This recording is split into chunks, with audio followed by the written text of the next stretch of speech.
The room fell silent as Muhammad Ali stepped into the crowded press conference in Houston.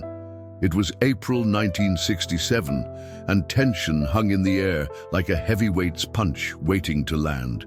The charismatic boxing champion, formerly known as Cassius Clay, stood tall despite the storm brewing around him.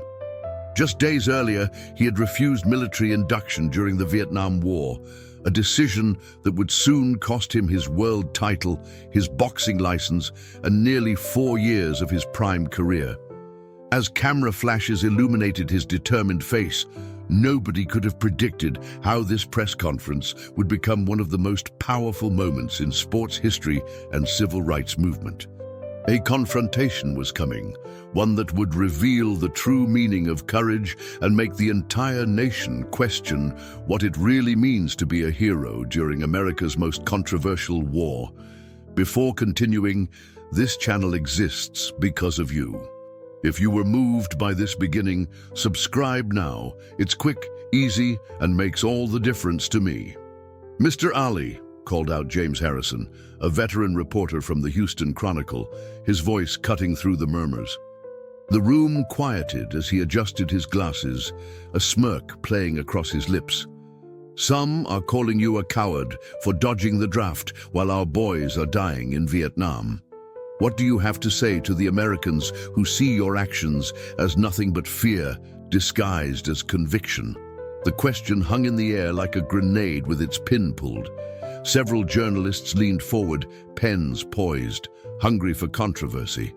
Ali didn't flinch. Instead, his eyes locked onto Harrison's with an intensity that made the reporter shift uncomfortably in his seat. For 3 long seconds, complete silence enveloped the room. Then Muhammad Ali spoke, words that would resonate through generations and transform this press conference into a defining moment of American history. "You want to talk about courage?" Ali began, his voice measured yet powerful enough to command every ear in the room. "Let me tell you what courage isn't. Courage isn't dropping bombs on villages from 10,000 feet in the air. Courage isn't killing poor people who've never done a thing to you." His voice grew stronger with each word, filling the space with undeniable presence.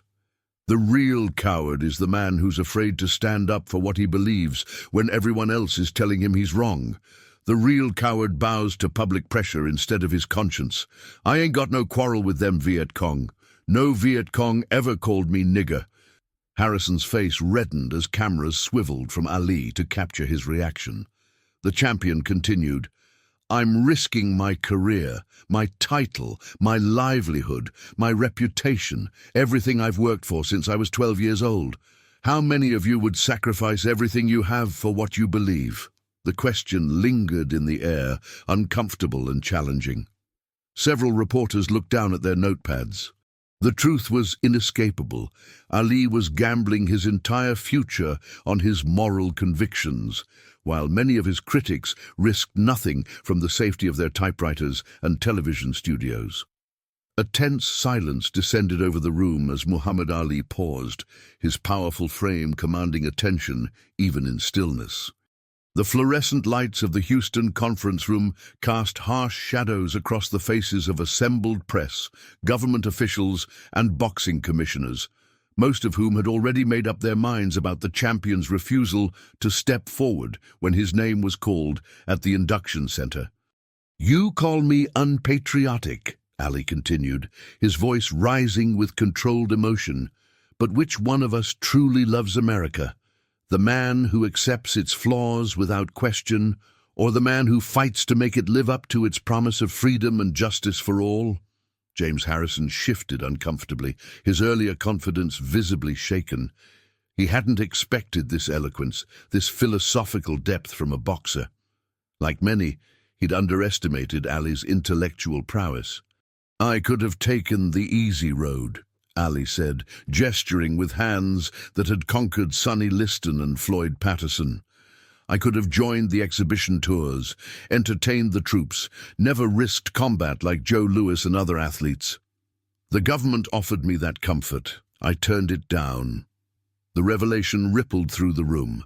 Ali had refused an easy path that would have maintained his career while keeping him from actual fighting. Because compromise with injustice is still injustice, and I answer to something higher than your draft board. Another reporter jumped in, sensing Harrison floundering. But what about the law, Ali? No American is above the law. Ali nodded slowly, respectfully. You're right about that. I'm prepared to face the consequences of my stand. I'm prepared for prison if that's what comes. But throughout history, from Boston Tea Party to civil rights marches in Birmingham, Americans have broken unjust laws to create better ones. That's as American as it gets. Harrison had recovered enough to press again, though his tone had notably softened. Your boxing career could be over. Everything you've worked for, gone. Is any principle worth that sacrifice? The question hung in the air as cameras clicked frantically. Ali's expression shifted, something profound passing across his features. My principles are not for sale, not for championships, not for money, not for white acceptance. What good is a heavyweight championship if I can't be who I am? One of the younger reporters, clearly moved, whispered audibly to his colleague, "Damn, he really means it." The atmosphere in the room had transformed. What began as hostile was becoming something else entirely, a masterclass in moral courage. Even those who disagreed with Ali's position couldn't help but respect the authenticity of his conviction. The champion's eyes swept across the room, taking in every face.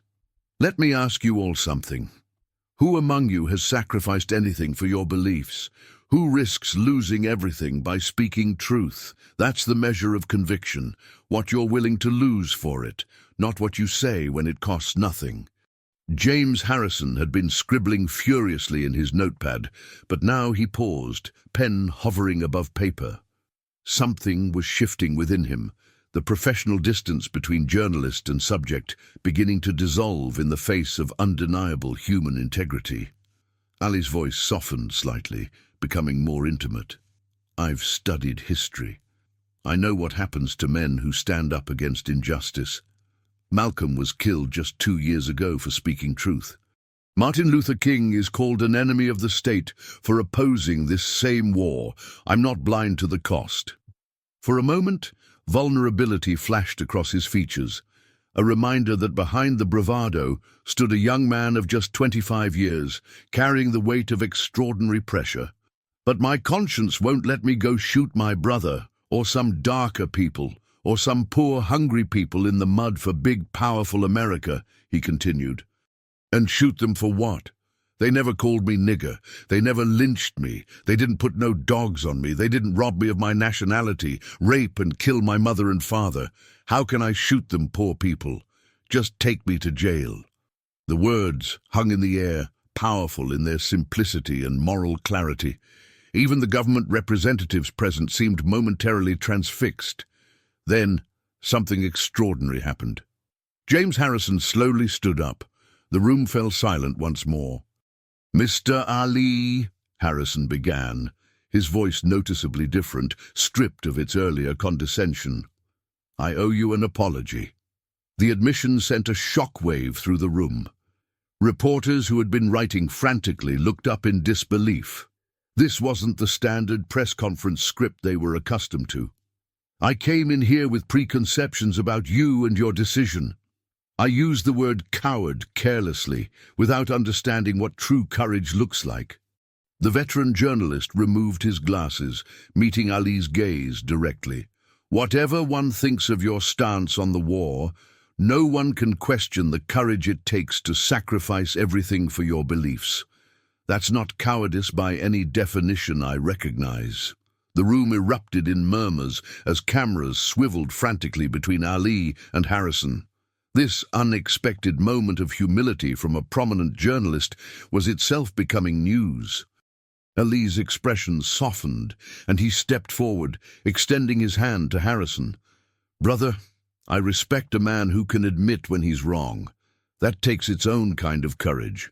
As the two men shook hands, flashbulbs exploded around them, capturing what would become an iconic image of reconciliation and mutual respect, across the ideological divide that was tearing America apart. For a brief moment, something profound had transcended the bitter divisions of 1967 America. Other reporters began shouting questions, but Ali raised his hand for silence. "I want to say something else, and I need everyone to hear this clearly." The room quieted immediately. "This ain't about me being afraid to fight. I ain't afraid of no man. I fought the best fighters in the world with these fists. This is about fighting for something bigger than any boxing ring can hold." He paused, letting the words sink in. "I'm fighting for the freedom to be who I am. I'm fighting for the right of all people to follow their conscience, even when the government says otherwise. And if that means losing my title, my money, my career, then that's the price of freedom." A young black reporter from the Chicago Defender stood up, clearly moved. "Mr. Ali, what would you say to other young black men facing the draft?" The question cut to the heart of the matter. Ali wasn't just making a personal choice, but potentially influencing thousands of others. Ali considered this carefully, aware of the weight his words carried. "I would say to every man, black or white, you must follow your own conscience. I can't tell another man what to do with his life. But I would ask him to question why he's fighting. Ask yourself who benefits from this war. Ask yourself if you're dying for freedom or for something else entirely." He gestured toward the government officials present. "The same government sending black boys to die in Vietnam still won't protect black lives in Alabama and Mississippi. How does that make sense?" An uncomfortable silence followed as this truth settled across the room. Even those who supported the war couldn't easily dismiss the contradiction Ali had highlighted.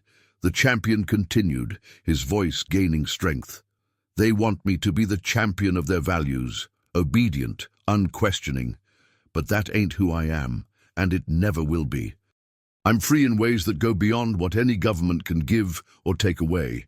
As Ali spoke, James Harrison had returned to his seat, but continued watching with newfound respect. The hostility had drained from his face, replaced by something approaching admiration. The veteran journalist was witnessing something rare in American public life: complete authenticity, regardless of consequences. Harrison raised his hand again, and Ali acknowledged him with a nod. "If I may ask a follow-up, Mr. Ali, do you really understand what you're sacrificing? We're talking about millions of dollars, your prime fighting years." Ali didn't hesitate. "Brother, some things money can't buy. Self-respect is one of them. The freedom to look my children in the eye someday and tell them I stood up for what's right. That's worth more than any championship belt." Across the room, a network television reporter who had been silently observing spoke up. "Mr. Ali, legal experts say you're likely facing 5 years in prison. Are you prepared for that reality?" The question hushed the room once more. Even Ali's most ardent supporters couldn't ignore the gravity of what he was facing. The prime years of his athletic career potentially spent behind bars. Ali's expression grew solemn. "I've thought about it every night since I made this decision.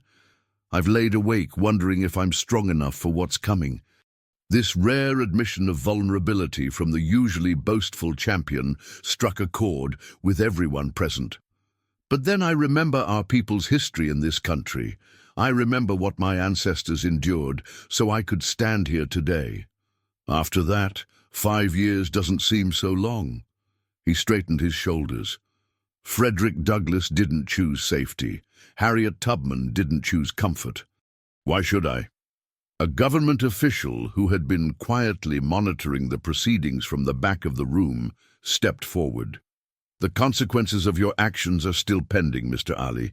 There's time to reconsider your position." The implicit offer hung in the air, a chance to back down, to potentially save his career. Ali's response was immediate and resolute. "With all due respect, sir, my position ain't changing. My conscience ain't for sale." The finality in his voice was unmistakable. What had begun as a hostile press conference had transformed into something approaching a philosophical forum on moral courage, patriotism, and the costs of dissent. And at its center stood Muhammad Ali, boxer, poet, provocateur, and now, in the eyes of many witnessing this exchange, something approaching a prophet of conscience. Throughout history, Ali continued, his voice resonating through the now captivated room, this country has feared the black man who thinks for himself. They called Malcolm a hate teacher. They called Dr. King a troublemaker. Now they call me unpatriotic. But who decides what patriotism means? The same people who kept us in chains. The same people who still won't serve us in their restaurants in parts of this country. The uncomfortable truth of his words hung in the air. Several white reporters shifted in their seats, while the few black journalists present nodded in silent understanding. True patriotism, Ali said, his voice lowering to an intimate tone that somehow carried to every corner of the room, is holding your country to its highest ideals, not blindly following it into darkness. James Harrison, who had begun this exchange by calling Ali a coward, was now writing frantically, capturing every word. The transformation in the veteran reporter was visible to everyone present, from antagonist to something approaching an ally. Another reporter called out, "But Ali, what about all the other athletes who served? Joe Louis, Ted Williams, they put their careers on hold for their country." Ali nodded respectfully. "I honor their choices and their service. Every man must follow his own conscience. Mine tells me this war is wrong, and I won't participate in it, directly or indirectly." He paused, then added, "And let's be honest about Joe Louis and them. They fought in World War II against Hitler and real fascism threatening the whole world. Vietnam ain't that. This is an imperial war against poor people fighting for their own country's independence. There's a difference." Even military men in the room found it difficult to counter this point. The distinctions between World War II and Vietnam were becoming increasingly apparent to many Americans as the conflict dragged on without clear purpose or progress. A CBS reporter who had been silent throughout the exchange finally spoke up. "Mr. Ali, your stance is clearly costing you professionally. But how has it affected you personally, your family, your friends?" For the first time, a flash of pain crossed Ali's features. "That's the hardest part," he admitted. "Some friends have walked away. Some family don't understand. My phone don't ring as much as it used to." The human cost behind the public stance suddenly became apparent to everyone in the room. "But I found out who's really with me, who stands on principle, and who stands on convenience. That kind of clarity is its own blessing." He smiled slightly. "And new allies have emerged from unexpected places. I get letters every day from soldiers in Vietnam saying they understand my position, even as they serve. I get letters from mothers who lost sons over there, saying they wish more had spoken up sooner." James Harrison, who had been listening intently, raised his hand again. "If I may ask, Mr. Ali, what gives you the strength to stand alone like this? Most men would have compromised by now." Ali's answer came without hesitation.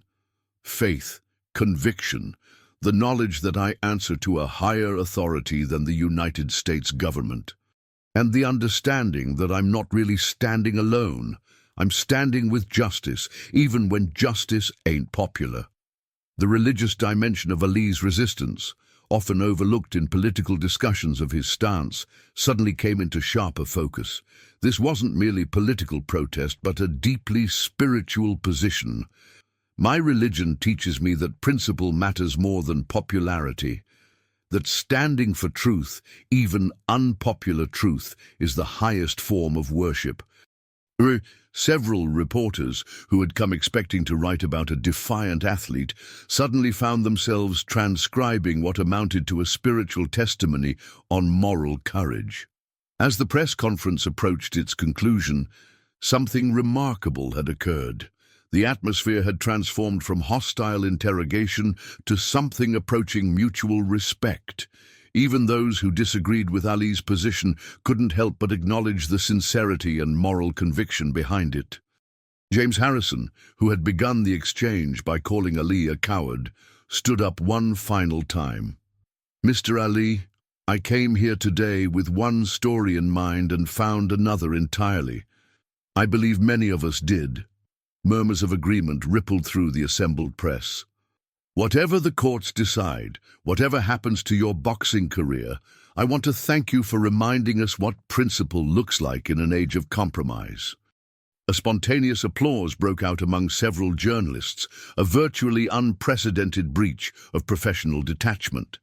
Ali, visibly moved, nodded in acknowledgement. "I appreciate that, brother. We don't have to agree on everything to respect each other's humanity." As the press conference wound down, reporters lingered, seemingly reluctant to end this unexpected moment of authentic human connection across racial and ideological lines. Ali's manager signaled that time was up, but the champion had one final statement. "Let me say this before I go. Years from now, people won't remember the money I made or the titles I won. They'll remember whether I stood for something meaningful when it mattered. That's the only legacy worth having." With those words, Muhammad Ali, stripped of his heavyweight title but standing taller than ever in moral stature, exited the Houston press room. Behind him, dozens of journalists remained, many rewriting the stories they had planned to file, recognizing they had witnessed not just a press conference, but a pivotal moment in American moral history.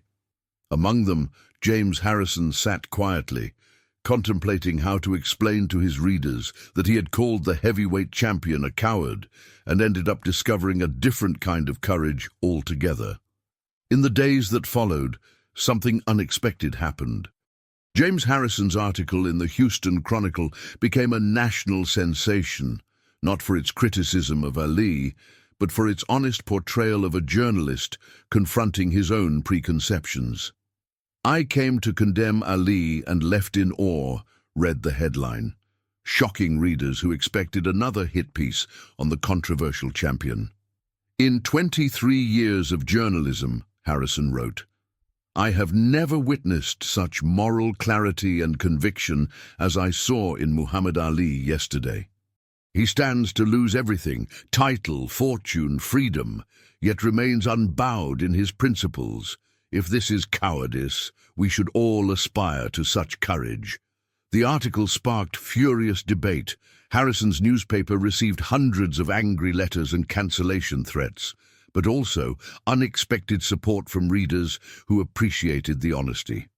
3 days after the press conference, as Ali prepared for his legal battles ahead, he received a phone call from an unexpected source.